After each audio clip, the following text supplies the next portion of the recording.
Welcome back to Clean News Rajasthan. चलिए देखते हैं राजस्थान की 15 फटाफट बड़ी खबरों को। राजस्थान में एलपीजी ई केवाईसी की डेडलाइन 16 अगस्त। 38 लाख उपभोक्ताओं की केवाईसी बाकी।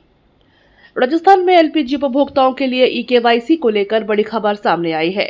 सरकार ने ई केवाईसी पूरी करने की अंतिम तारीख 16 अगस्त तय की है। प्रदेश में करीब 38 लाख एलपीजी उपभोक्ताओं ने अब तक अपनी केवाईसी नहीं कराई है।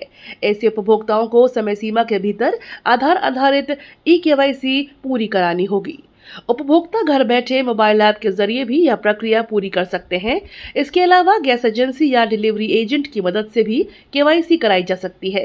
जिन उपभोक्ताओं की पहले ही बायोमेट्रिक आधार ऑथेंटिफिकेशन हो चुकी है, उन्हें दोबारा केवाईसी कराने की जरूरत नहीं होगी।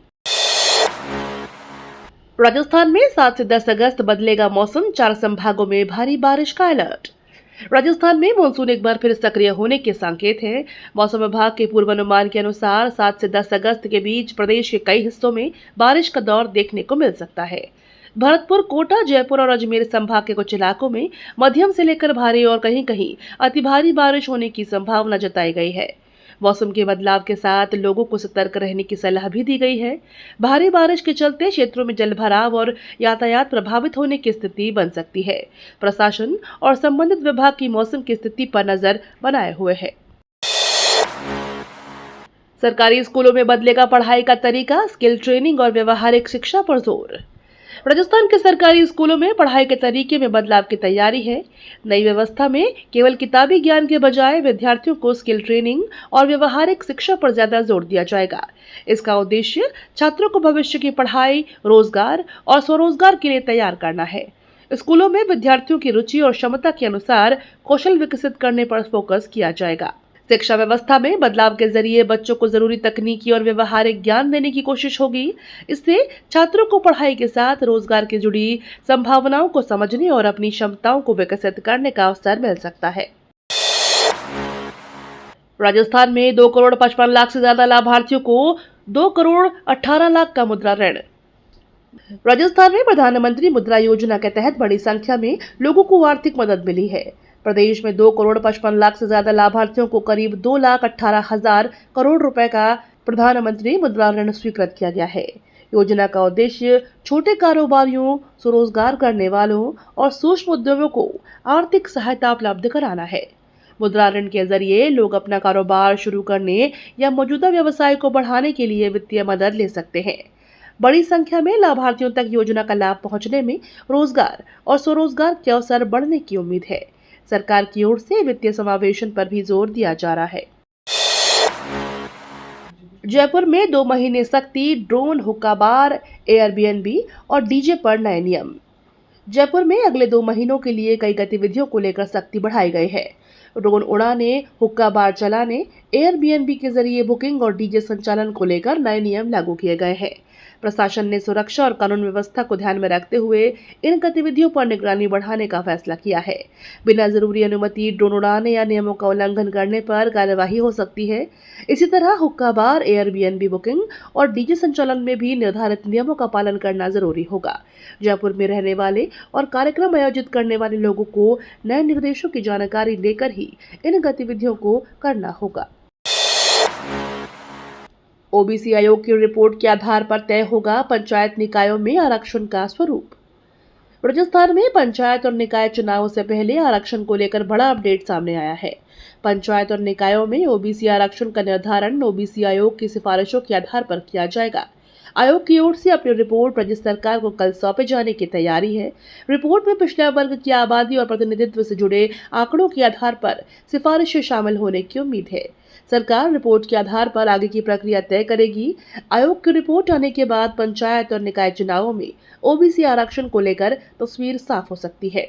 अब सभी की नजर आयोग की सिफारिशों पर है। राजस्थान के ग्रामीण क्षेत्रों में 15 अगस्त से सिंगल यूज प्लास्टिक के खिलाफ अभियान। राजस्थान के ग्रामीण क्षेत्रों में सिंगल यूज प्लास्टिक के खिलाफ राज्यव्यापी विशेष अभियान शुरू किया जाएगा। पंचायती राज मंत्री के अनुसार अभियान की शुरुआत 15 अगस्त से होगी। इसका उद्देश्य ग्रामीण इलाकों में प्लास्टिक के बढ़ते इस्तेमाल को रोकना और लोगों को पर्यावरण संरक्षण के प्रति जागरूक करना है। अभियान के दौरान सिंगल यूज प्लास्टिक के इस्तेमाल से और उसके दुष्प्रभावों को लेकर लोगों को जानकारी दी जाएगी। ग्राम पंचायत स्तर पर भी गतिविधियां आयोजित की जाएगी। प्रशासन और पंचायती राज विभाग के साथ स्थानीय स्तर पर जन भागीदारी बढ़ाने पर जोर रहेगा। अभियान के जरिए ग्रामीण क्षेत्रों को प्लास्टिक प्रदूषण से मुक्त करने की दिशा में प्रयास किया जाएगा। राजस्थान में जमीन और मकान महंगे, जयपुर में डीएलसी दरें 49% तक बढ़ी। राजस्थान में नई डीएलसी दरें लागू होने के बाद जमीन और मकान खरीदना महंगा हो गया है। जयपुर के कुछ इलाकों में सरकारी डीएलसी दरों में 49% तक की बढ़ोतरी हुई है। इससे प्रॉपर्टी की सरकारी वैल्यू और उससे जुड़े खर्चों पर सीधा असर पड़ेगा। जयपुर का बापू बाजार 5,71,000 रुपए प्रति वर्ग मीटर की सरकारी दर के साथ सबसे महंगे कारोबारी क्षेत्रों में शामिल हो गया है। नई दरों में लागू होने के बाद प्रॉपर्टी खरीदारों और कारोबारियों के बजट पर अतिरिक्त बोझ पड़ सकता है। अलग अलग इलाकों में बढ़ोतरी की दर अलग अलग रखी गई है। उदयपुर समेत राजस्थान के स्कूलों में अब विद्यार्थियों का आधार बनेगा और अपडेट होगा। उदयपुर सहित राजस्थान के सरकारी स्कूलों में विद्यार्थियों के लिए आधार से जुड़ी सुविधा अब स्कूल परिसर में ही मिलेगी। मोबाइल आधार सेवा केंद्र के जरिए बच्चों का नया आधार नामांकन और पहले से बने आधार में जरूरी अपडेट किए जाएंगे। खास बात यह है कि यह सुविधा विद्यार्थियों के लिए मुफ्त होगी। इससे बच्चों और अभिभावकों को आधार केंद्रों के चक्कर नहीं लगाने पड़ेंगे। स्कूलों में ही आधार की प्रक्रिया होने से समय की बचत होगी और विद्यार्थियों के दस्तावेज भी अपडेट होंगे। शिक्षा विभाग की इस पहल से सरकारी स्कूलों में पढ़ने वाले बच्चों को बड़ी राहत मिलने की उम्मीद है। नागौर में 7 महीने से मिड डे मील की राशि अटकी, स्कूलों पर बढ़ा बोझ। नागौर में सरकारी स्कूलों के सामने मिड डे मील को लेकर बड़ी परेशानी खड़ी हो गई है। स्कूलों को कुकिंग कन्वर्जन राशि पिछले 7 महीने से नहीं मिली है। वहीं मिड डे मील बनाने वाली कुक कम हेल्पर का मानदेय भी 6 महीने से अटका हुआ है। बच्चों को दिए जाने वाले दूध का भुगतान करीब 10 महीने से लंबित बताया जा रहा है। लगातार भुगतान नहीं होने से स्कूलों के लिए बच्चों को नियमित भोजन उपलब्ध कराना चुनौती बन गया है। स्कूल संचालकों का कहना है कि सीमित संसाधनों में व्यवस्था चलाना मुश्किल हो रहा है। अब जल्द भुगतान की मांग उठ रही है। अरावली संरक्षण पर सुप्रीम कोर्ट की हाई पावर कमेटी 6 से 10 अगस्त करेगी सर्वे। अरावली क्षेत्र के संरक्षण को लेकर सुप्रीम कोर्ट की हाई पावर कमेटी राजस्थान के दौरे पर रहेगी। सुप्रीम कोर्ट के निर्देश पर गठित समिति 6 से 10 अगस्त तक अरावली के अलग अलग क्षेत्रों में फील्ड सर्वे करेगी। इस दौरान पर्यावरण, खनन और जैव विविधता से जुड़े मामलों का जमीनी अध्ययन किया जाएगा। समिति संबंधित विभागों और विभिन्न हितधारकों से भी सुझाव और जानकारी लेगी। सर्वे के आधार पर समिति अपनी रिपोर्ट तैयार कर सुप्रीम कोर्ट को सौंपेगी। अरावली क्षेत्र में पर्यावरण संरक्षण और खनन गतिविधियों को लेकर यह दौरा महत्वपूर्ण माना जा रहा है। रिपोर्ट के बाद आगे की दिशा तय होने की उम्मीद है। शिक्षकों की कमी पर राजीव गांधी सेवा केंद्र पर ताला, 4 शिक्षक लगाने का आश्वासन। शिक्षकों की कमी से नाराज ग्रामीणों ने राजीव गांधी सेवा केंद्र पर ताला जड़कर विरोध जताया। प्रदर्शन के दौरान अधिकारी घंटों तक अंदर रहे। ग्रामीणों का आरोप है कि शिक्षकों की कमी के कारण बच्चों की पढ़ाई प्रभावित हो रही है। विरोध बढ़ने के बाद अधिकारियों ने ग्रामीणों से बातचीत की और समस्या के समाधान का आश्वासन दिया। अधिकारियों ने जल्द ही 4 शिक्षकों की नियुक्ति या व्यवस्था करने की बात कही है। आश्वासन के बाद ग्रामीणों ने अपना विरोध समाप्त किया। अब सभी की नजर इस बात पर है कि स्कूल के शिक्षकों की कमी कब तक दूर होती है और बच्चों की पढ़ाई सुचारू होती है। इंटेक प्रदेशाध्यक्ष बोले, एआई अभिशाप, बढ़ेगी बेरोजगारी, श्रमिकों को टिकट नहीं दिया। इंटेक के प्रदेशाध्यक्ष ने आर्टिफिशियल इंटेलिजेंस यानी एआई को लेकर चिंता जताई है। उन्होंने एआई को अभिशाप बताते हुए कहा कि इसके बढ़ते इस्तेमाल से आने वाले समय में बेरोजगारी बढ़ सकती है। उन्होंने श्रमिकों के राजनीतिक प्रतिनिधित्व का मुद्दा भी उठाया। प्रदेशाध्यक्ष ने आरोप लगाया कि कांग्रेस ने पिछले 20 वर्षों में एक भी श्रमिक को टिकट नहीं दिया। उन्होंने कहा कि श्रमिकों की राजनीति में उचित प्रतिनिधित्व मिलना चाहिए। एआई के बढ़ते प्रभाव के बीच रोजगार बचाने के लिए नीतिगत कदम उठाने की जरूरत बताई गई। बयान के बाद श्रमिक राजनीति और तकनीक के प्रभाव को लेकर बहस तेज होने के संकेत है। ग्रीनफील्ड एक्सप्रेसवे के विरोध में किसान सख्त, बातचीत नहीं हुई तो 16 अगस्त से अनशन। किशनगढ़ कोटपूतली ग्रीनफील्ड एक्सप्रेसवे के विरोध में किसानों ने सरकार को आंदोलन की चेतावनी दी है। किसान महापंचायत ने कहा कि सरकार ने जल्द बातचीत नहीं की तो 16 अगस्त से जयपुर में धरना और क्रमिक अनशन शुरू किया जाएगा। किसानों ने अपनी मांगों को सरकार के संवाद से मांग की है। आंदोलन को आगे बढ़ाते हुए 25 अगस्त को जयपुर में बड़ा प्रदर्शन करने की घोषणा की गई है। किसानों का कहना है कि उनकी समस्याओं और आपत्तियों का समाधान बातचीत के जरिए किया जाना चाहिए। अब सरकार की ओर से किसानों से बातचीत और उनकी मांगों पर रुख स्पष्ट करने का इंतजार है। अमित शाह 16 अगस्त को अलवर पहुंचेंगे, जिले को मिल सकते हैं बड़े तोहफे। केंद्रीय गृह मंत्री अमित शाह 16 अगस्त को राजस्थान के अलवर दौरे पर रहेंगे। उनके दौरे को लेकर भाजपा संगठन तैयारियों में जुट गया है। शाह अलवर में सभा को संबोधित करेंगे और जिले के लिए कोई बड़ी घोषणा या सौगातें दे सकते हैं। उनके दौरे को राजनीतिक और विकासात्मक दोनों नजरियों से अहम माना जा रहा है। भाजपा कार्यकर्ताओं में कार्यक्रम को लेकर उत्साह है और बड़ी संख्या में लोगों को सभा में जुटाने की तैयारी की जा रही है। शाह के दौरे के दौरान केंद्र और राज्य सरकार की योजनाओं के साथ क्षेत्र से जुड़े विकास कार्यों पर भी चर्चा होने की संभावना है। निकाय और पंचायत चुनाव से पहले बीजेपी का जेन ज़ी पर फोकस, रील मिशन से साधेगी युवा वोटर। राजस्थान में निकाय और पंचायत चुनाव से पहले भाजपा ने युवा वोटर्स को साधने की रणनीति तेज कर दी है। पार्टी अब जेन ज़ी यानी युवा मतदाताओं तक पहुंच बनाने के लिए सोशल मीडिया पर ज्यादा फोकस कर रही है। इसके तहत इंस्टाग्राम रील्स के जरिए सरकार और संगठन की उपलब्धियां युवाओं तक पहुंचाई जाएगी। पार्टी का मकसद युवाओं की पसंद से डिजिटल माध्यमों का इस्तेमाल कर अपनी बात प्रभावी तरीके से रखना है। इसके लिए स्थानीय स्तर पर भी सोशल मीडिया कंटेंट तैयार करने और ज्यादा से ज्यादा युवाओं को जोड़ने की तैयारी है। चुनाव से पहले भाजपा की डिजिटल रणनीति अब और आक्रामक होने की संभावना है। ब्यावर सीमेंट संयंत्र पर प्रदूषण का आरोप, आपने जांच और मुआवजे की मांग की। ब्यावर में सीमेंट संयंत्र पर प्रदूषण फैलाने के आरोपों को लेकर आम आदमी पार्टी ने मोर्चा खोला है।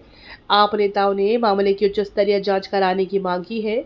पार्टी का आरोप है कि संयंत्र से निकलने वाले प्रदूषण का असर आसपास के किसानों और उनकी फसलों पर पड़ रहा है। आपने प्रभावित किसानों को उचित मुआवजा देने की भी मांग उठाई है। पार्टी ने प्रशासन से पूरे मामले की निष्पक्ष जांच कराकर जिम्मेदारी तय करने की मांग की है। अब इस मामले में प्रशासन और संबंधित विभाग की कार्यवाही पर नजर रहेगी। किसानों की शिकायतों के समाधान की मांग भी तेज कर दी गई है।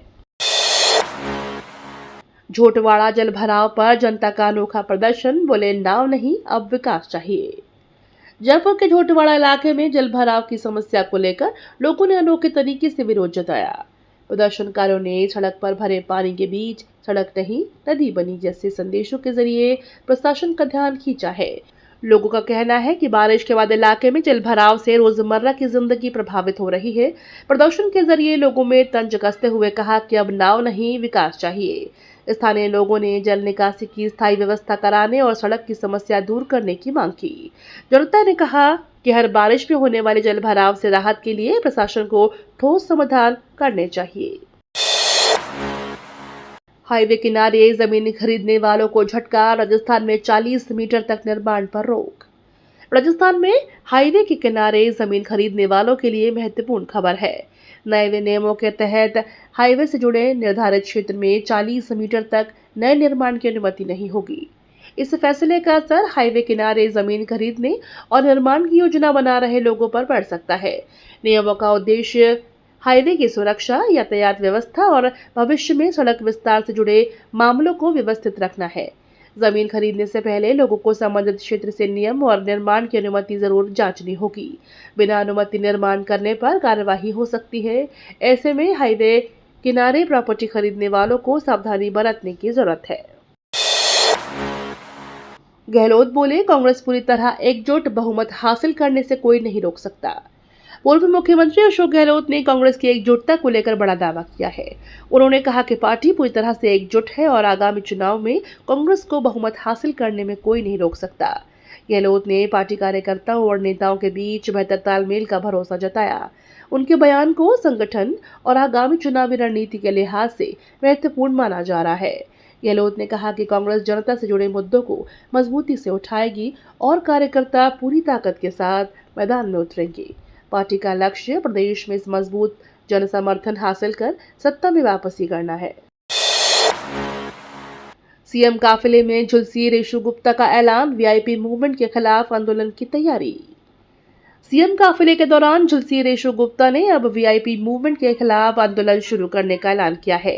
रेशु गुप्ता का आरोप है कि वीआईपी आवाजाही के दौरान आम लोगों को परेशानी और जोखिम का सामना करना पड़ता है। घटना के बाद उन्होंने इस व्यवस्था को लेकर सवाल उठाए हैं। उनका कहना है कि आम जनता की सुरक्षा और सुविधा को प्राथमिकता दी जानी चाहिए। उन्होंने वीआईपी मूवमेंट के खिलाफ आवाज उठाने और आंदोलन शुरू करने की बात कही है। अब देखना होगा कि उनके ऐलान के बाद प्रशासन और सरकार की ओर से क्या प्रतिक्रिया सामने आती है। केदारनाथ यात्रा में अलवर ट्रस्ट बनाएगा पहली धर्मशाला, 2027 से मिलेगी बड़ी सुविधा। केदारनाथ धाम जाने वाले राजस्थान के श्रद्धालुओं के लिए अच्छी खबर है। अलवर के बाबा केदारनाथ धाम धर्मार्थ ट्रस्ट की ओर से गुप्त काशी के पास सोनप्रयाग मार्ग पर आधुनिक धर्मशाला का निर्माण कराया जा रहा है।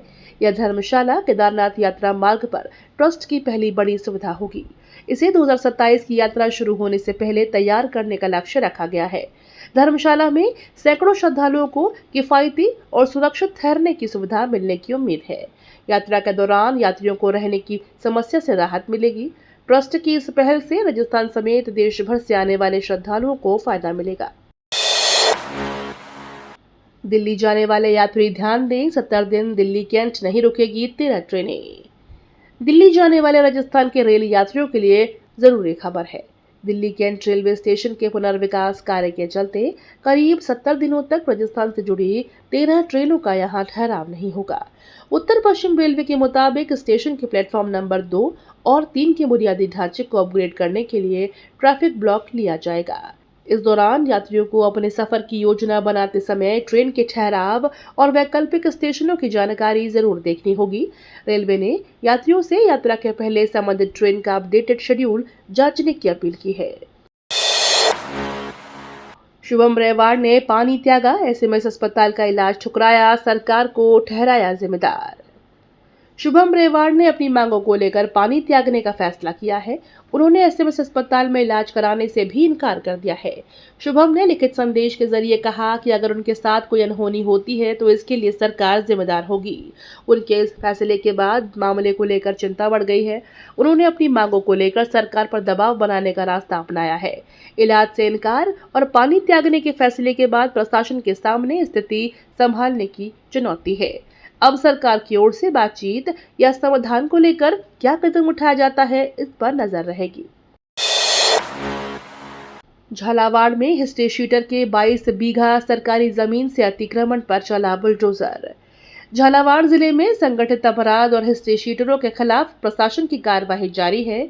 इसी अभियान के तहत प्रशासन ने हिस्ट्री शीटर दीवान सिंह गुर्जर के कब्जे से करीब 22 बीघा सरकारी चारागाह भूमि को अतिक्रमण मुक्त कराया। कार्यवाही के दौरान प्रशासन ने अवैध कब्जे पर बुलडोजर चलाया। सुरक्षा व्यवस्था के लिए मौके पर भारी पुलिस बल तैनात किया गया था। प्रशासन का कहना है कि सरकारी भूमि पर अवैध कब्जों के खिलाफ अभियान आगे भी जारी रहेंगे। कार्यवाही को संगठित अपराध और अवैध अतिक्रमण के खिलाफ प्रशासन की सख्ती के तौर पर देखा जा रहा है। ये तो थी राजस्थान की बड़ी खबरें। रोजाना सबसे पहले अपडेट पाने के लिए क्लीन न्यूज राजस्थान को अभी सब्सक्राइब करें।